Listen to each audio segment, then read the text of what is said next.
Ciak, 1. A volte mi capita di vedere un cielo e pensare: questo, se non lo dipingo, lo dimentico. Non perché sia più bello di altri, ma perché c'è qualcosa che vibra e che non so dire a parole. E così mi ritrovo a viaggiare tra le varie tonalità, con colori e pennelli, per dare vita a quell'istante che ho impresso nella mia mente, andando alla ricerca dell'ispirazione dietro l'arte.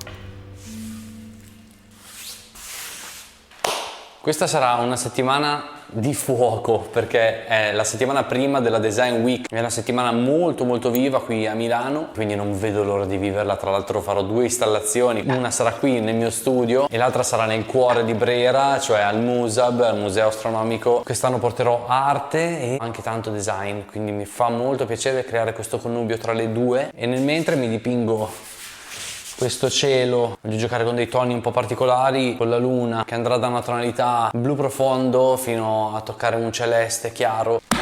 Iniziamo.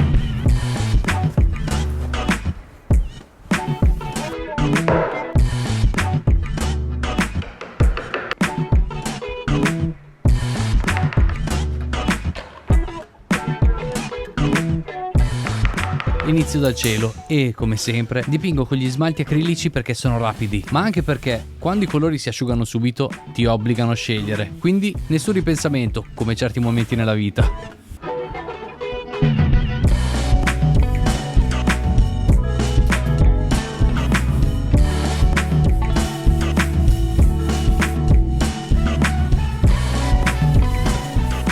La sfumatura che stavo cercando sta venendo fuori, quindi ottimo. Man mano che vado scalando andrò a scalire.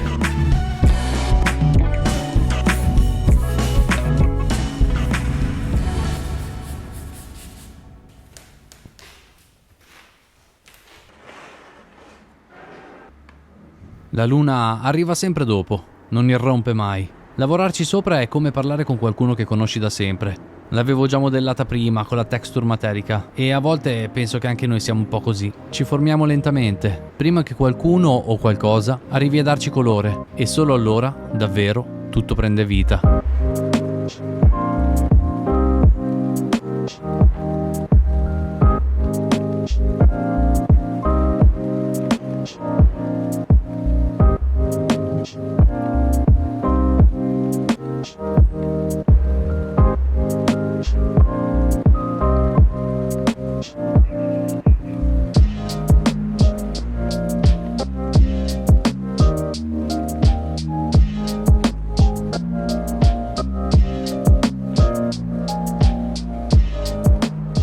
I colori ad olio sono sempre stati un punto fermo per me.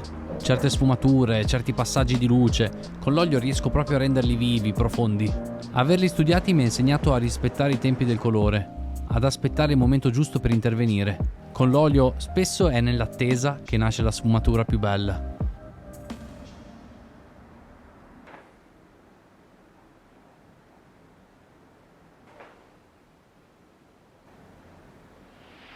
Hai mai avuto un'idea che nella tua testa era perfetta, ma che diventando reale ha preso una strada tutta sua? Nella pittura a volte è così, e ogni tanto mi chiedo, sarò in grado? Ma poi capisco che non dipingo per inseguire un'idea perfetta, dipingo per capire cosa provo davvero e per riuscire a trasmetterlo.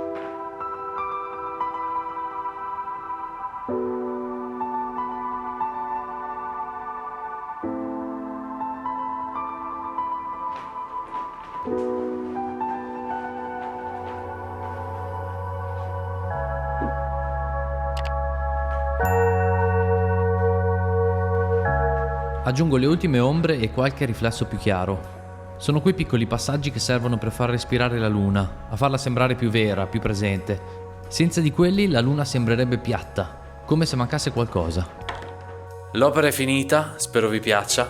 Ci vediamo alla prossima. Sentivo proprio il bisogno di creare questo quadro. E mentre tutto prendeva forma, io restavo in silenzio. Un silenzio pieno, come quello della luna. E così, alla fine, restano solo i suoni di una serata che finisce.